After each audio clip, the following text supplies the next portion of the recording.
Salve, salve galera, eu sou Denis Bofarin, seja bem-vindo a este canal. Bom, então já sabemos que Jacó teve os seus 12 filhos que deram origem às 12 tribos de Israel. José, no entanto, ficou no Egito com o rei do Egito. Portanto, o nome da tribo de José é levada pelos seus 2 filhos, Manassés e Efraim. Contudo, o tempo se passou, Jacó já era velho, acabou morrendo. José também, o tempo passou e ele acabou morrendo, assim como o faraó, o rei do Egito. No entanto, surge um outro rei e o povo hebreu ele começa a crescer muito. Êxodos capítulo 1, versículo do 7 ao 11. Mas os filhos de Israel foram fecundos e aumentaram muito, e se multiplicaram, e grandemente se fortaleceram, de maneira que a terra se encheu deles. Entre mentes se levantou um novo rei sobre o Egito, que não conhecera a José. Ele disse ao seu povo: eis que o povo dos filhos de Israel é mais numeroso e mais forte do que nós. Eia, usemos de astúcia para com ele, para que não se multiplique e seja o caso que, vindo guerra, ele se junte com o nosso inimigo, peleje contra nós e saia da terra. E os egípcios puseram sobre eles feitores de obras para os afligirem com suas cargas. E os israelitas edificaram a Faraó as cidades celeiros, Pitom, a Ramassés. Vemos então que o faraó, o rei do Egito, ele viu que o povo crescia tanto. Então ele temeu o povo e assim passou a escravizar o povo de Israel.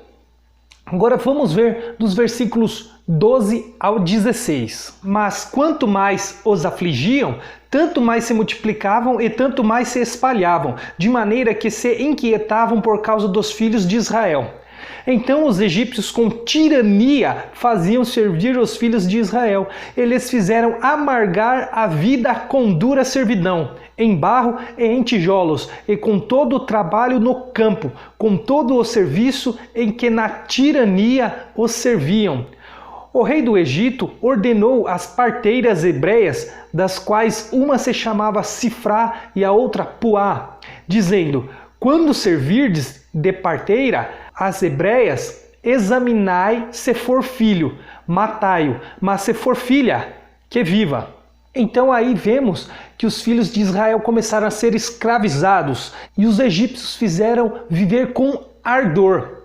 O faraó, porém, temendo, não queria que o povo se multiplicasse e ordenou às parteiras que matassem os filhos, os primogênitos homem, e deixassem viva as mulheres. Bom, no entanto, na história, as parteiras não deram ouvidos ao faraó, porque temeram a Deus. E Deus, o Pai, foi com elas, foi com as parteiras. No entanto, o faraó não gostou nada disso, pois ele não desistiu da ideia. E ele decidiu então matar esses filhos, esses primogênitos homens. Ele ordenou que jogassem no rio. Daí então nasce Moisés da tribo de Levi, a tribo que recebeu o sacerdócio do pai dos filhos de Israel.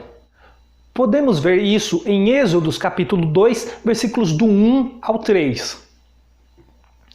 Foi-se um homem da casa de Levi e casou com uma descendente de Levi. E a mulher concebeu e deu à luz a um filho. E vendo que era formoso, escondeu-o por 3 meses. Não podendo, porém, escondê-lo, por mais tempo tomou um cesto de junco, calafetou-o com betume e piche, e pondo nele o menino, largou-o no carriçal à beira do rio. Na história, então, é uma história bem conhecida de Moisés. Aí, nesse ponto, acho que todos conhecem, sabe que a filha do faraó, ela encontra esse menino e passa a criar dele, junto com a ajuda da mãe dele, sem ela saber. O menino cresce e se torna Moisés. Moisés é escolhido para tirar o povo do Egito, trazendo as 10 pragas para o faraó. Bom, antes eu não vou falar aqui sobre as 10 pragas, porque é muito conhecida, todos já conhecem. Mas eu quero falar algo que talvez todos não param para pensar. Faraó, ele plantou e ele colheu aquilo que ele mesmo plantou. O pai, ele deu oportunidade para o faraó se arrepender do que ele fez, para se arrepender de escravizar o povo de Israel. Mas o faraó não deu ouvidos ao pai e nem a Moisés, que foi escolhido para tirar o povo do Egito. No entanto, eu quero ler uma passagem que está em Gálatas, capítulo 6, versículo 7, que diz assim: Não vos enganeis, de Deus não se zomba, pois aquilo que o homem semear, isso também ceifará. Então aí já deu para entender que o faraó, aquilo que ele plantou, ele também colheu. Mas só com um detalhe, o pai, ele deu oportunidade para o faraó se arrepender e ele não se arrependeu. Assim como esses vídeos estão muito reduzidos, tem passagens que não tem como colocar em pouquíssimo tempo de vídeo. Mas quando lermos as Escrituras, quando lermos a Bíblia, vemos que o tempo todo o Pai, ele dá a chance, ele dá a oportunidade de se arrepender. Mas na Bíblia, nas Escrituras, as próprias pessoas, os próprios faraós, os reis, aquelas pessoas levadas ao poder, essas pessoas, elas acabam não se arrependendo, porque o poder sobe a cabeça dessas pessoas. Então elas se voltam contra o Criador, fazendo maldade para o povo.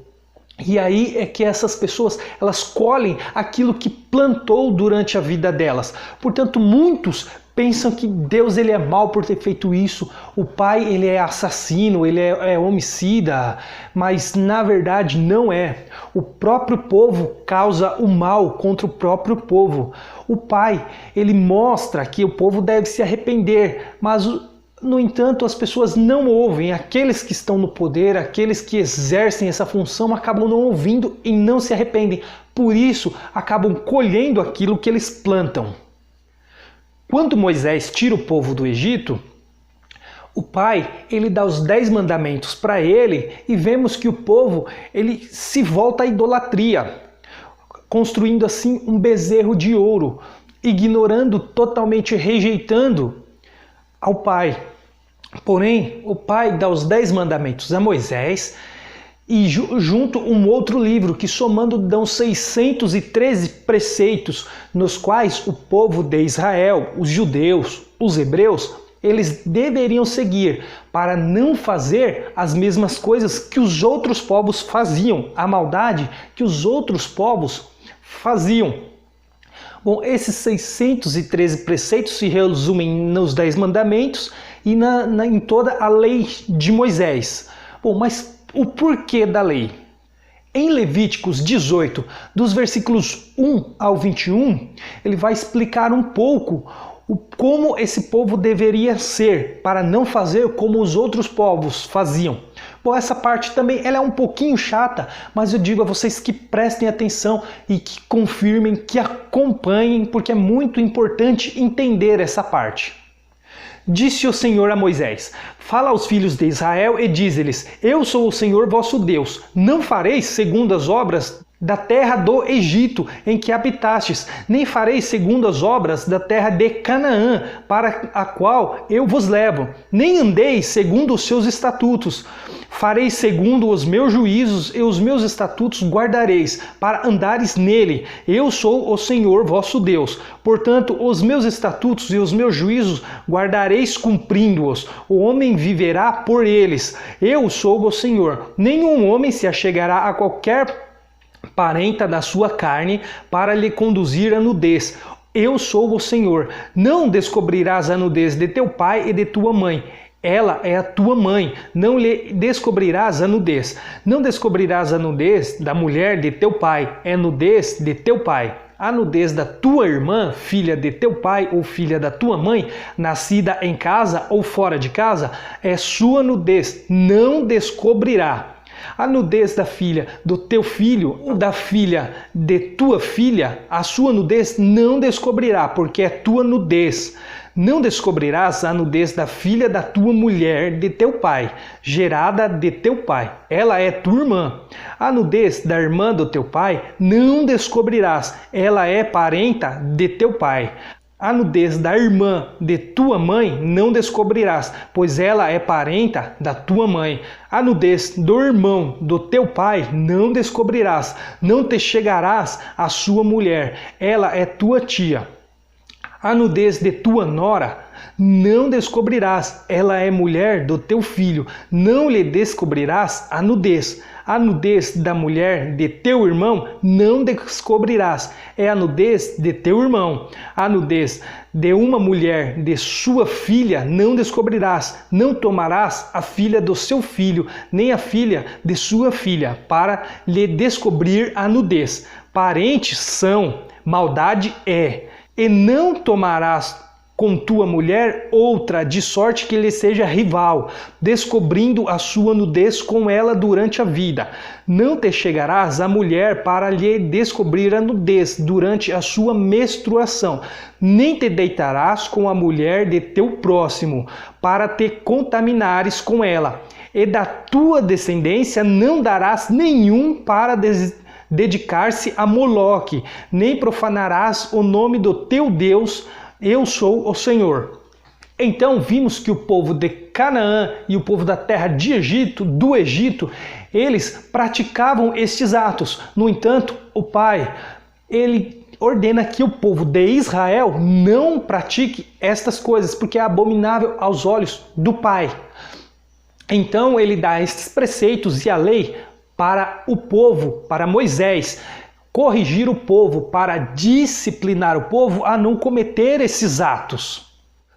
Bom, nesse versículo final que eu li dessa passagem, diz sobre Moloque, para não dar os seus para Moloque. O que significa Moloque? Moloque era um deus dos amorreus, descendente de Canaã.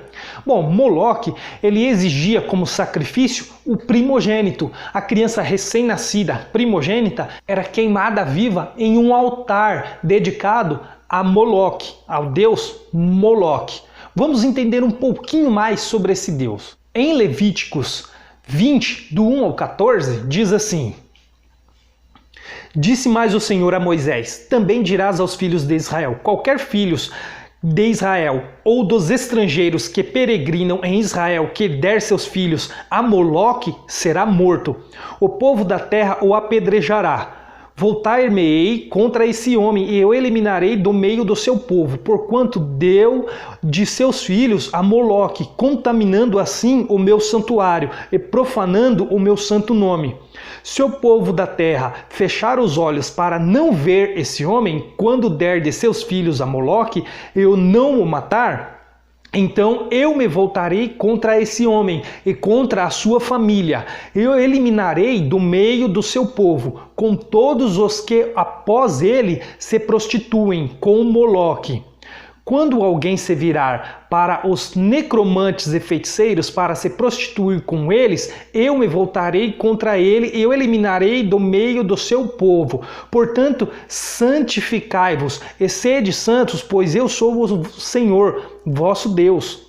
Guardai os meus estatutos e cumpri-os. Eu sou o Senhor, que vos santifico. Se um homem amaldiçoar a seu pai ou a sua mãe, será morto. Amaldiçoou o seu pai ou a sua mãe, o seu sangue cairá sobre ele. Se um homem adulterar com a mulher do seu próximo, será morto. O adúltero e a adúltera, o homem que se deitar com a mulher de seu pai terá descoberto a nudez de seu pai. Ambos serão mortos, o sangue cairá sobre ele. Se um homem se deitar com a nora, ambos serão mortos, fizeram confusão, o seu sangue cairá sobre ele.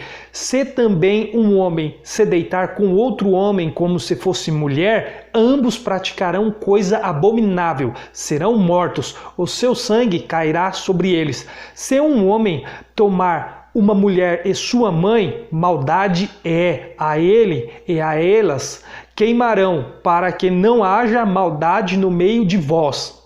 Então vemos que a maldade que o povo praticava, o povo de Canaã, o povo do Egito e todo aquele povo que influenciava o povo de Deus, a maldade era muito grande entre eles, e tudo que o Pai queria é que eles não cometessem essas mesmas maldades, não se entregassem a esses atos. por esse motivo dos 10 mandamentos, de toda a lei de Moisés. Tudo aquilo que os outros povos faziam desagradavam ao Pai. Portanto, essas leis eram tão rigorosas porque a indisciplina do povo, do próprio povo de Deus, do povo de Israel, era muito grande pela convivência com o povo do Egito, pela convivência com os outros povos. Eles viveram muito tempo em escravidão, em cativeiro. Portanto, era um hábito comum aquelas práticas ainda no meio do povo de Israel. Portanto, o pai ele queria eliminar todas essas práticas que não o agradavam. Por isso, a lei ela tinha mandamento de morte. Mas o mandamento de morte, de ser apedrejado se rejeitar a lei, não era para condenar o povo, e sim para disciplinar o povo que era muito indisciplinado. É semelhante à sentença de morte que temos hoje. Alguém que é condenado à morte hoje é porque ele cometeu atos inescrupulosos, atos que são inaceitáveis na nossa sociedade. E essa condenação impede que isso aumente. É claro que eu não concordo com a sentença de morte, porque ninguém pode decretar a morte de alguém. Mas nesse caso ela serve para controlar, porque se isso aumenta, aí vira uma bagunça. Portanto, isso é um caso extremo, como no caso da lei. Apedrejar aquele que rejeita a lei era um caso extremo, exatamente como a pena de morte hoje. No entanto, aqueles que seguiam os preceitos da lei se tornavam uma pessoa muito melhor, muito mais correta, respeitando uns aos outros. A lei ela tem algumas modificações quando surge, no entanto, a religião, os fariseus, que aí vamos tratar nos próximos vídeos. Bom, eu espero que tenham entendido que a lei, que esses preceitos, eles eram para corrigir, para disciplinar aquele povo, o erro daquele povo que conviveu com os povos que cometiam atrocidades, coisas abomináveis aos olhos do Pai. Então, esses preceitos, essas leis eram para corrigir o povo, para que o povo não cometessem tais atos também, porque o povo que não era o povo de Israel cometiam atos e não se arrependiam deles, e assim ainda idolatravam outros deuses que pediam crianças em sacrifícios, o que é abominável aos olhos do Pai. E ele disse para não fazer isso. E o povo era para se arrepender de ter feito isso, mas o povo não se arrependiam e traziam sobre si maldições. Hoje muitos culpam a Deus, dizendo que Deus é genocida ou algo do tipo, o nosso Pai é genocida, mas não tem nada a ver com isso. É só analisarmos as Escrituras, porque todo mal ele precede do próprio homem. É o homem em que faz mal contra o seu próximo, contra o próprio povo, e ele não se arrepende da sua maldade. Por isso foi necessário a lei, mas isso muda com o passar do tempo. Bom, isso vamos descobrir nos próximos vídeos. Até lá, eu espero você!